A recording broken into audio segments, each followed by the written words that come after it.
Hi,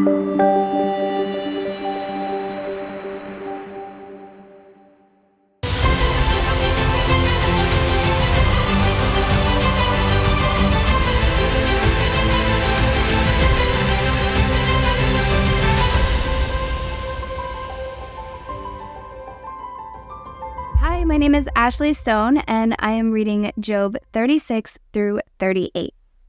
Chapter 36. Then Elihu continued and said, "Wait for me a little, and I will show you that there is yet more to be said in God's behalf. I will fetch my knowledge from afar, and I will ascribe righteousness to my Maker. For truly my words are not false. One who is perfect in knowledge is with you. Behold, God is mighty, but does not despise any. He is mighty in strength of understanding. He does not keep the wicked alive, but gives justice to the afflicted. He does not withdraw his eyes from the righteousness, but with kings on the throne. He has seated them forever, and they are exalted. And if they are bound in fetters, and are caught in the cords of affliction, then he declares to them their work, and their transgressions, that they have magnified themselves. He opens their ear to instruction, and commands that they return from evil. If they hear and serve him, they will end their days in prosperity, and their years in pleasures. But if they do not hear, they shall perish by the sword, and they will die without knowledge. But the godless in heart lay up anger. They do not cry for help when he binds them. They die in youth, and their life perishes among the cult prostitutes. He delivers the afflicted in their affliction, and he opens their ear in time of oppression. Then indeed he enticed you from the mouth of distress.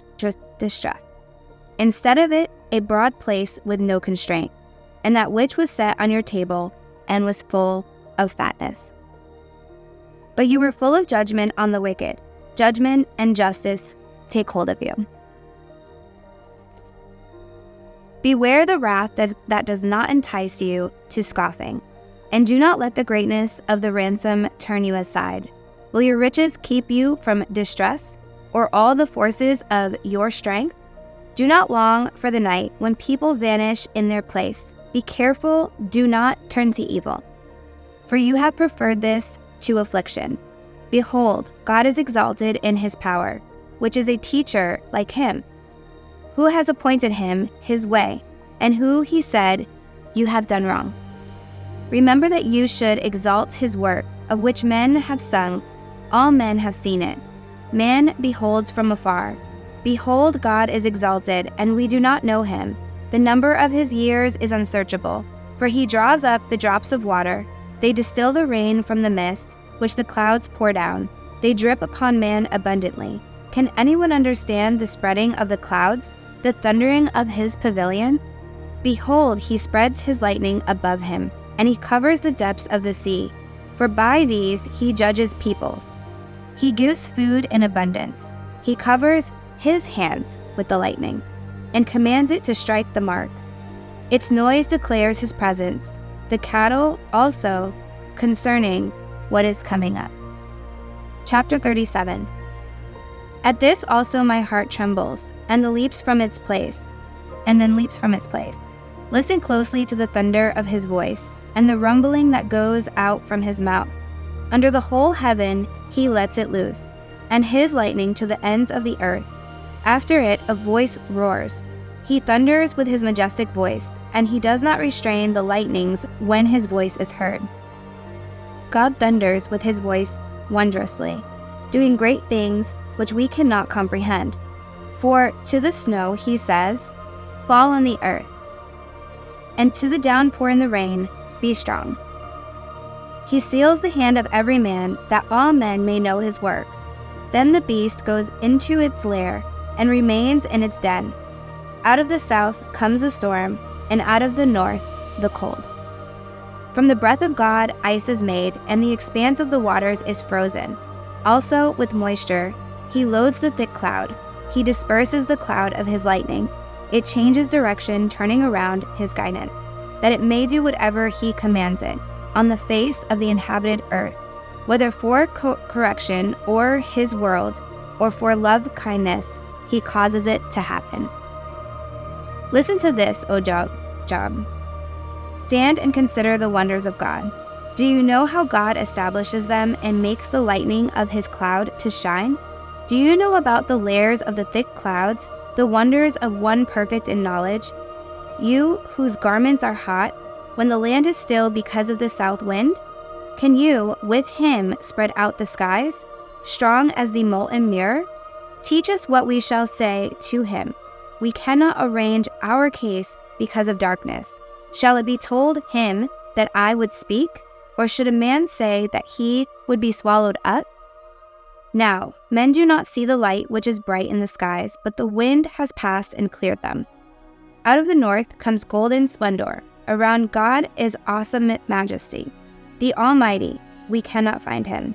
He is exalted in power, and he will not do violence, to justice and abundant righteousness. Therefore men fear him. He does not regard any who are wise of heart. Chapter 38. Then the Lord answered Job out of the whirlwind and said, Who is that darkens counsel by words without knowledge? Now gird up your loins like a man, and I will ask you, and you instruct me. Where were you when I laid the foundation of the earth? Tell me, if you have understanding, who sets its measurements, since you know? Or who stretched the line on it? On what were its bases sunk? Or who laid its cornerstone? When the morning stars sang together, and all the sons of God shouted for joy? Or who enclosed the sea with doors? When bursting forth, it went out from the womb. When I made a cloud its garment, and thick darkness its swaddling band, and I placed boundaries on it, and set a bolt and doors, and I said, Thus far you shall come, but no farther, and here shall your proud waves stop? Have you ever in your life commanded the morning, and caused the dawn to know its place, that it might take hold of the ends of the earth, and the wicked be shaken out of it? It is changed like clay under the seal, and they stand forth like a garment. From the wicked their light is withheld, and the uplifted arm is broken. Have you entered into the springs of the sea, or walked in the recesses of the deep? Have the gates of death been revealed to you? Or have you seen the gates of deep darkness? Have you understood the expanse of the earth? Tell me, if you know all of this. Where is the way of the dwelling of light, and darkness where it is its place? That you may take it to its territory, and that you may discern the paths to its home. You know, for you were born then, and the number of your days is great. Have you entered the storehouses of the snow, or have you seen the storehouses of the hail, which I have reserved for the time of distress, for the day of war and battle? Where is the way that the light is divided, or the east wind scattered on the earth? Who has cleft a channel for the flood, or a way of the thunderbolt, to bring rain on a land without people, on a desert without a man in it, to satisfy the waste and desolate land, and to make the seeds of grass to sprout? Has the rain a father, or has he begotten the drops of dew? From whose womb has come the ice, and the frost of heaven, who has given it birth? Water becomes hard like stone, and the surface of the deep is imprisoned. Can you bind the chains of the Pleiades, or loose the cords of Orion? Can you lead forth a constellation in its season, and guide the bear with her satellites? Do you know the ordinance of the heavens, or fix their rule over earth? Can you lift up your voice to the clouds, so that an abundance of water will cover you? Can you send forth lightning, that they may go and say to you, Here we are? Who has put wisdom in the innermost being, or given understanding to the mind? Who can count the clouds by wisdom, or tip the water jars of the heavens, when the dust hardens into a mass and the clods stick together? Can you hunt the prey for the lion, or satisfy the appetite of the young lions? When they crouch in their dens and lie in wait in their lair? Who prepares for the raven its nourishment, when its young cry to God and wander about without food? Thank you so much. We're reading Job 36 through 38. Thank you so much for reading Job 36 through 38. I hope you have a beautiful and blessed day. And thank you again for sharing this with me.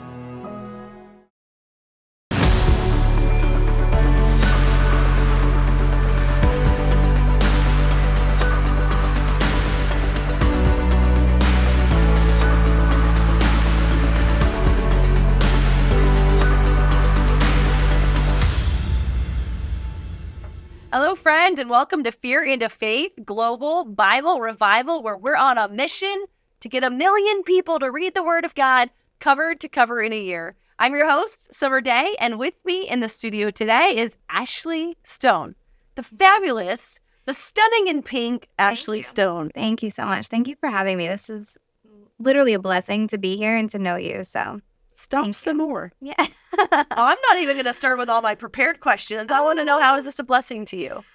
Well, I'm on that walk, that journey currently, I feel like. And so there's an aspect where I always say, like, I'm a baby Christian. This is new to me. And at the same time, God is surrounding me with just so many incredible women and people in my life. And honestly, I prayed out for that. And very shortly after, I met Lindy and I met you. And so really, he is truly surrounding me by women that know him. And so as I'm thirsty for the word, I mean, hello, I'm thirsty for the word. I'm wanting to be surrounded by women that know the word. And here are you reading the Bible in a year. So I'm just like, okay, God, I see what you're doing here. So He's calling you deeper. He's answering your prayers.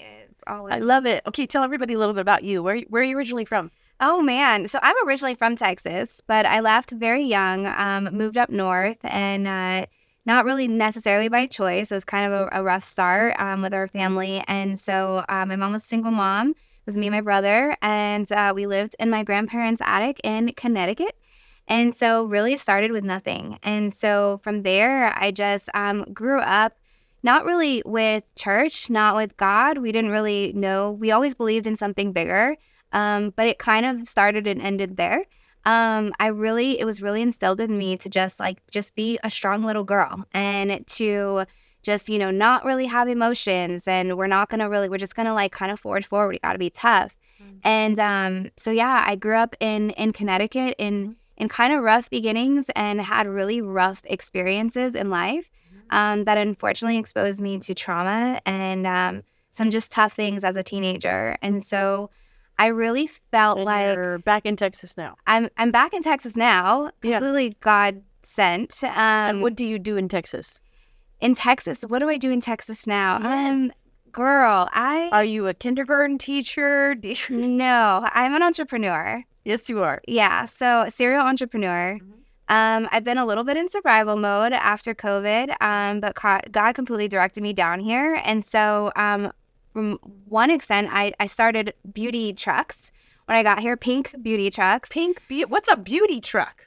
So I converted box trucks into luxury salons and just drove around Texas and was like, someone please dial this number on the side of my truck. I'm here. And God directed me to these trucks and told me to do this. And I was just like completely walking in faith. Wow. And so it was very much one of those things, I think, that actually grew my relationship with God, driving around this box truck and laughing and having conversations. And so me and God just became real good friends on that truck and really just opened up my heart and my relationship to him. So amazing. And you just like had this idea, when COVID hit, businesses are closing, you're like, I'm going to do a beauty salon truck.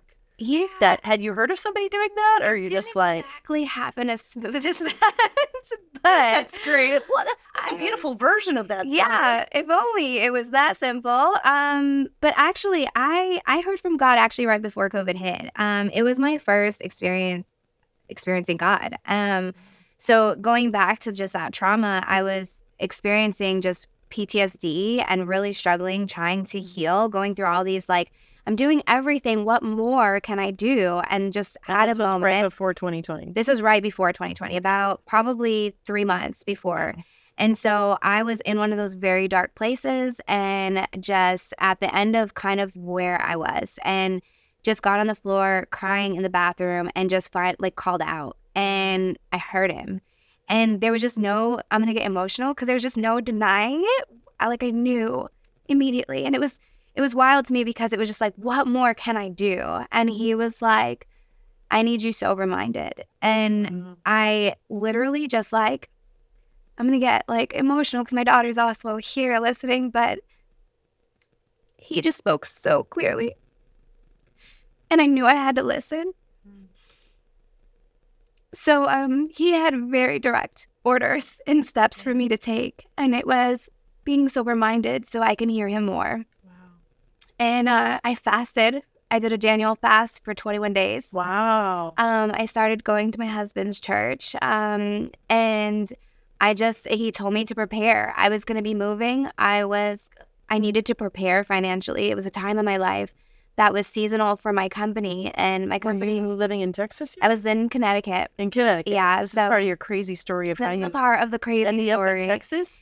Yes. So I had a very clear direction. I started taking it.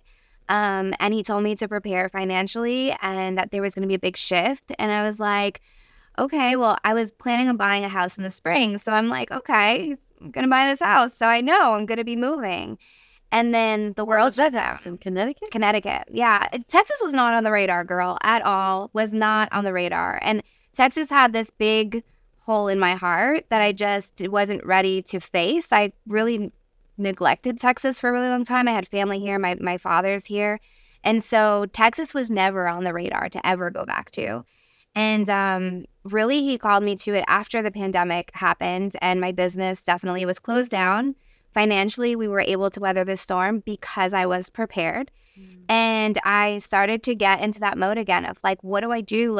I'm waiting to hear from you. Where are you? I need to know. Yeah. And I didn't hear from him right away. And then when I did, he said I needed to go to Texas. And I was like, what? I'm never going to Texas.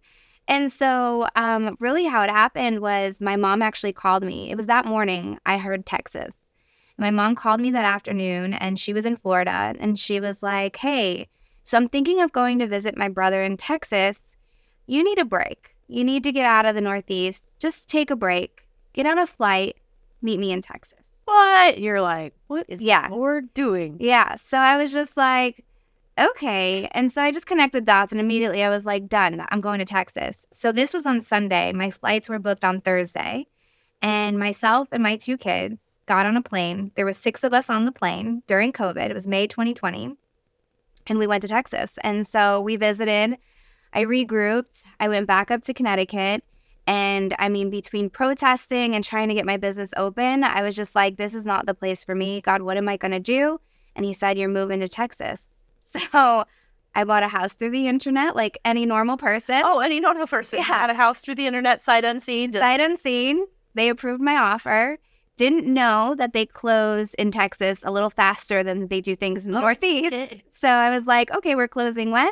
And so it was July 2020. Within 3 weeks, we sold everything, got in the car, and came to Texas. You know, that's crazy because I was selling everything because I left August 1st, 2020. Yeah.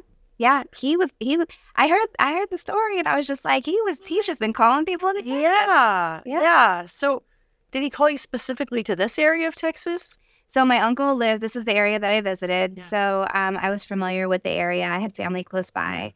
So I just knew that it was a good place. It was a family-oriented place. So I knew my kids would be settled. So that was important for me. But yeah, it was mostly because my family was here, and it was just where I felt like, all right, that's where we're going to go. All right, we're just going to hustle. Jump right in. And it was probably a few weeks later that my husband didn't come right away. Okay, I'm going to pause you really quick. Your husband didn't come right away. No. Oh, that's a great cliffhanger. We're going to take a commercial break. We'll be right back.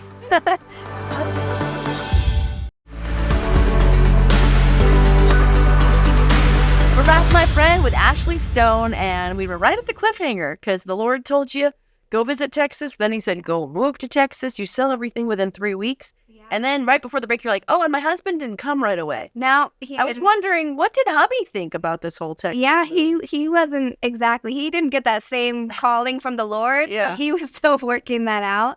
So he actually worked in healthcare. He worked in the emergency room. So during a pandemic, as you can imagine, he was quite busy. So he had the stable job. So he had the health insurance and all those things. So he was like, you feel called to Texas. I'm not ready to go.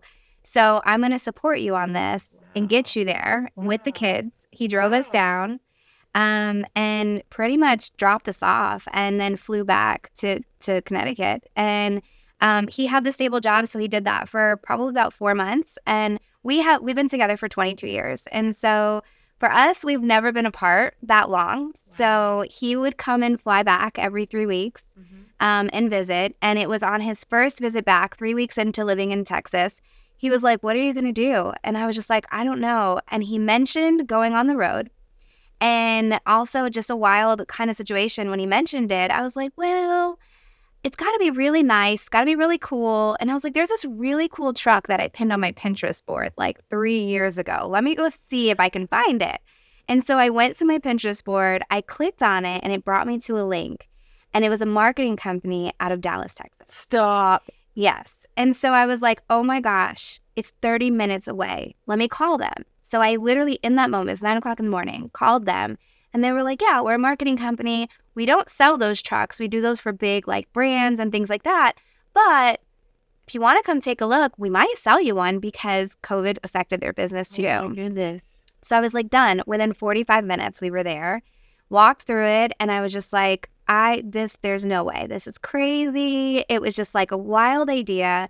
And then they said, yes, they would sell it to me. And I was like, okay, let me think about it. And I prayed on it. And it was just like he was giving me every sign, like, this is it. This is where you got to go. This is what you got to do. And so we, on a wing and a prayer, we cashed out my husband's 401k. I mean, we totally just risked everything, the last of what we had, and put it into this pink truck. This traveling pink truck. And then what happens? So I just got on the road and just, again, prayed that people would call. People did. And it had wild success. And truly through that whole process, I mean, it really challenged me. I would do these videos called #TruckChronicles, and I would share just this wild stuff between fighting with the hose, filling the water tank, or breaking down and not knowing what was wrong, and like power outages on it. So all these different things. But it tested my faith in a completely different way, because I was just like, I am here, and and I just see how he's working, and the people that I was meeting on this truck in a time like the world is still trying to come back, and the people, I always believe when you're a hairstylist, you're kind of like a therapist. Oh, yes. With your clients. And it had been a while since I actually had done hair, because I mostly was running my businesses before, but it just gave me this like reality of just like being able to connect with people. And it just became about that for me. It wasn't about money. I was like, okay, God, lead me to that next person. Who else do I need to meet? Yeah. Where were you driving around? Through DFW. Just driving around the Dallas area and just... They would just call, and then I'd go, and then and it was such a range. I kind of laughed a lot, because I was like, this is such a social experiment, because, you have people from different, and at that time, I mean, people were on all different sides of the fence and their beliefs. And it was just like, mask, no mask. Like, it was just all these different things. Everyone was just roaring about everything. Yeah. And so here I am, and I'm hearing really the inner, behind the scenes of what that looked like for people, truly, and all these different stories. And it was some people that lived here and some people that were brand new, just like me. Yeah. And so you just realize, like, all of this, like, it just was becoming this melting pot. So I got to meet so many different people. And were your kids at school? So you were doing it when the kids were at school? Did they come with you? Yeah. So they were at school. So they were back at school. And that was kind of one of the factors. Like, Texas had schools that were open. So they wanted to go back to school. So while they were at school, I was on the truck, and I would get home by the time they got home from school. And so I worked during the week, during the day. And it was a great balance for us to get us at least on our feet when we first started here. Wow. And so what happened to the pink truck? Oh, the pink truck. So I feel like I have testimony on testimony on testimony, because God always has a plan. So I did that for quite a while, for about 2 years. And I eventually, as I got off the truck, I was stopping at the house to go to the bathroom. No bathroom on the truck. So I stopped by the house. And as I was leaving the bathroom, I literally heard it. to download this app. It was a realtor app that I used to always look at property. And I dreamed of owning my own building one day and getting off these trucks. And so just like clear as day, it was like, download this app. And so I downloaded it, and immediately what popped up was this building. And I was like, I just felt it. This building is meant for me. Wow. But I was just like, God, why are you showing me this building? I have no business buying a building right now. I have these trucks. Like, how many trucks did you have? I had 2 at that point. How did you have 2? Somebody else drove? Yeah, met her at a gas station. She was praying for a mobile salon opportunity. What? Weird prayer. You meet a lady at a gas station who's like, how did you, like, literally can I buy you gum? Like, literally was praying. I was putting gas in my truck, and she's like, this is going to be really weird, but this is my dream right here. And I was just like, okay. And I was in between appointments. So I was just like, yeah, you want to see it? So I showed it to her, and then she told me, she's like, I have been praying to the Lord. She completely like shared her heart with me. And I was like, I am burnt out. I was so booked. And I was just like, you can do this with me. And so I trained her and bought another truck. Yeah. So just, and come on, duplicated yourself. Yeah. Girl at a gas station. That was so much fun. Girl in a gas station. And my indicator was, as soon as she was like, I prayed for, something like this. And here you go driving by a stoplight. She followed me to the gas station. She's like, this is my dream. Yeah. So I was like, yeah, let's do it. Okay. So do you still have the trucks? No, actually. Got appointed. We were at the building. So on my drive to the building, I called my realtor and I was like, hey, we got to go see this building. She's like, Ashley, you got to get pre-approved. And I was like, I know, I'm probably not going to get approved, but I'm just going to go look at it. Yeah. So as soon as I started driving to go see the house, I was literally in that moment, negative self-talk. I'm like, what are you doing? You have no business doing this. You have these trucks. Like, what are you going to get a building for? And so immediately I felt a flush over my body. I started crying, like the ugly cry, snotty, but like joyful. Like I just felt so much peace. And I'm a very visual person. Yeah. And so I immediately saw the full vision God had for me. Wow. With this building. I heard the word Women's Hub and Incubator. And I was like, this building is going to be mine. And he said, I'm going to put all these pieces back together for you, but I'm going to do it in a different way. Wow. And so that building, I got denied 3 times for my loan for that building. And I ended up figuring it all out, about to close on it, get approved right at like the 10th hour. Like, wow. Yeah. So he and I had faith. And I was like, he is just testing me. It's okay. Because I'm like, God, you told me I was going to have this. Why am I getting declined? Yeah. I'm going to keep trying. And so I just had faith. I believed it, that building was going to be mine. And it was. So. And did you sell the truck? I did. Still have the truck? Okay. Or what happened to that other girl? I feel like I'm going to be like, okay. And then God did. So because God did this next. So I had the trucks. I had the building. We finished the building. Didn't know what I was going to do with it. And that's a great place to pause. Okay, perfect. So we're going to take a commercial break. Yeah. We'll be right back. We'll find out what happened with the trucks in the building. Wow. You can check out the rest of this interview right here or by going to BibleRevival.tv. And if this show has blessed you, you can help us bless others by partnering with us for as little as $20 a month and help us to expand the reach of this show. We'd also like to invite you to join our Kingdom Discipleship Program, where you have an opportunity to get on weekly Bible Zoom calls with us and people around the world to deep dive into His Word.